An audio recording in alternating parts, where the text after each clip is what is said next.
తెలంగాణ భవన్లో హరీష్ రావు మాట్లాడుతున్నారు. ఇప్పుడు ఆ లైవ్ చూద్దాం.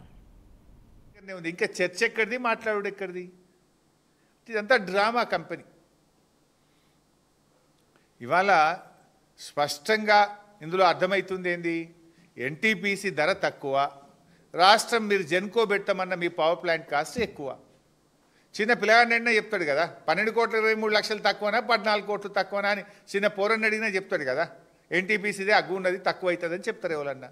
దానికి క్యాబినెట్ ఎక్కడిది, మళ్ళీ చర్చించుడు ఎక్కడిది? ఇదంతా కూడా ఒక పెద్ద స్కామ్కు తెరలేపుతా ఉన్నారు. గతంలో బీఆర్ఎస్ కూడా కట్టింది.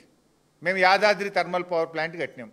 యాదాద్రి థర్మల్ పవర్ ప్లాంట్ కడితే 1 మెగావాట్కి అయిన ఖర్చు 8,63,00,000. మేము భద్రాద్రి థర్మల్ పవర్ ప్లాంట్ కట్టినాం. 1 మెగావాట్కి అయినటువంటి ఖర్చు 9,74,00,000. ఎన్టీపీసీ కడతా ఉంది 12,23,00,000. మరి రామగుండంకు ఈరోజు